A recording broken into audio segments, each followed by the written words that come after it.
दोस्तों आज के वीडियो में आप सब लोगों के साथ में डिस्कस करने वाला हूँ कि फार्मास्यूटिकल इंडस्ट्री में सैलरी कैसे बढ़ती है। क्योंकि सैलरी कितनी है ये तो चीज़ हमने बहुत सारे वीडियोस में डिस्कस की है, लेकिन सैलरी कैसे बढ़ती है ये भी एक उतना ही ज़्यादा इंटरेस्टिंग टॉपिक होता है। क्योंकि इस चीज़ से आपको ये पता चलता है कि आपका करियर कैसे आगे आगे धीरे धीरे करके बढ़ेगा।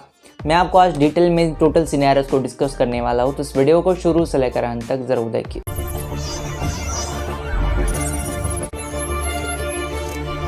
दोस्तों इस सैलरी के टॉपिक को मैं आपके साथ डिस्कस करूं उससे पहले आपको कुछ चीज़ें समझनी पड़ेगी कि इंडस्ट्री में सैलरी कैसे बढ़ती है। जब भी कोई नया कैंडिडेट या फिर कोई नया बी फार्मेसी ग्रेजुएट या फिर यंग फार्मेसी ग्रेजुएट कॉलेज से बाहर निकलता है, उस टाइम पे उसकी जो मार्केट में वैल्यू होती है या फिर उसकी मार्केट में जो ग्रोथ होती है वो उसके एक्सपीरियंस के बेसिस के ऊपर डिसाइड की जाती है। वो एज अ फ्रेशर उसकी सैलरी होती है वो कम होती है, और जैसे जैसे उसका एक्सपीरियंस आता जाता है तो उसकी सैलरी भी बढ़ती जाती है। इसलिए इनिशियल डेज में चाहे वो आईटी इंडस्ट्री में हो या फिर कोई को फार्मास्यूटिकल इंडस्ट्री में हो, यानी QA QC R&D या फिर आपका कोई pharmacovigilance, clinical data management, medical coding, कौन सी भी फील्ड में जाओ, इस फील्ड में इनिशियल डेज में आपकी सैलरी 10,000 12,000, कई बार मेडिकल कोडिंग में तो 8,000 तक सैलरीज होती है as a trainee, as a apprenticeship. यहाँ पे 1 ईयर की मिनिमम उनका मैक्सिमम 1 ईयर का पीरियड होता है। कई बार कंपनी के हिसाब से वो पीरियड कम हो सकता है ट्रेनीशिप का। जब वो ट्रेनीशिप का पीरियड ख़त्म हो जाता है तो आपको एक्चुअल पेरोल के ऊपर रखा जाता है। उस टाइम पे आपकी सैलरी डिपेंडिंग आपकी ट्रेनीशिप में सैलरी कितनी थी।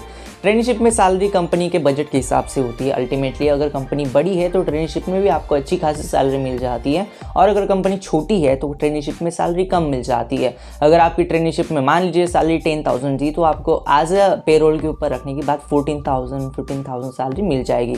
अब यहाँ पे ये जो सैलरी होती है, या जैसे आपका 1 ईयर होता है तो आपको ग्रेड्स दिए जाते हैं। कौन सी भी कंपनी हो, चाहे को फार्मास्यूटिकल इंडस्ट्री में हो या फिर कोई आईटी इंडस्ट्री में हो, यहाँ पे दोनों भी चीज़ों में 2 चीज़ें होती है, आपका प्रमोशन या फिर आपके ग्रेड्स होती है। मैं आपको टोटल एक्सप्लेन कर देता हूँ। जैसे कि मैं आपको आईटी कंपनी की बात करूँ तो यहाँ पे जो होता है दोस्तों, यहाँ पे ग्रेड रखे गए हैं, बैंड 1 2 3 4।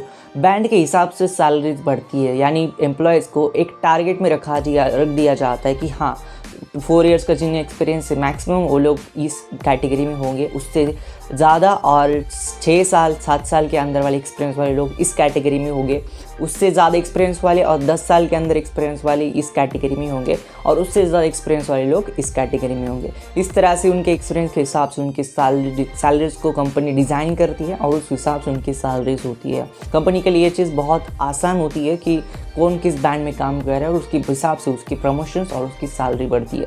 को फार्मास्यूटिकल इंडस्ट्री में ऐसी वेज में, लेकिन यहाँ पे चीज़ थोड़ी डिफरेंट होती है।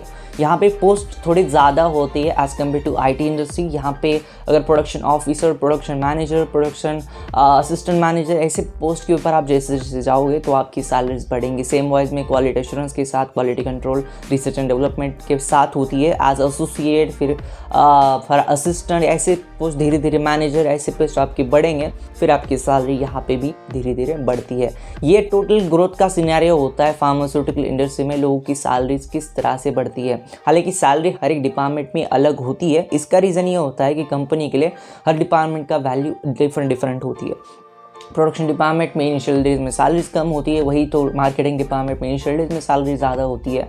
रिसर्च एंड डेवलपमेंट डिपार्टमेंट में हालांकि लोगों की जॉब बहुत कम लोगों की लगती है, क्योंकि यहाँ पे रिक्वायरमेंट कम होती है और क्वालिटी को ज़्यादा देखा जाता है। अल्टीमेटली PhD वाले लोगों को या फार्मेसी वाले लोगों को लिया जाता है, लेकिन हाँ यहाँ पे भी लोगों की इनिशियल डेज में सैलरी अच्छी होती है। सेम वाइज में अगर मैं कंपेयर करूँ तो मेडिकल कोडिंग में इंसेंटिव ज़्यादा होते हैं और यहाँ पे भी आपकी ग्रोथ के चांसेस थोड़ी डिफरेंट होती है। पैसे कमाना चाहते हो तो इस फील्ड में भी आप जा सकते हो। ऐसे हर एक ग्रुप के या फिर बोल सकते हैं ऐसे लोग होते हैं, ऐसी टीम होती है फार्मास्यूटिकल इंडस्ट्री। तो मैं ऐसे टीम मानता हूँ क्रिकेट की, जहाँ पे हर एक प्लेयर का या फिर हर एक सेक्टर का अपना अपना अलग रोल होता है और उसका अलग रोल वो प्ले करता है अपने डिपार्टमेंट के लिए।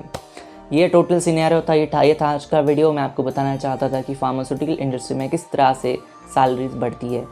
अगर आप चैनल के ऊपर पहली बार आए तो चैनल को सब्सक्राइब कर देना, उसके बाद इस वीडियो को लाइक कर देना और इस वीडियो में कोई चीज़ कमेंट कर देना और मुझे बता देना ये वीडियो आपको कैसे लगा। धन्यवाद दोस्तों, ये वीडियो देखने के लिए धन्यवाद।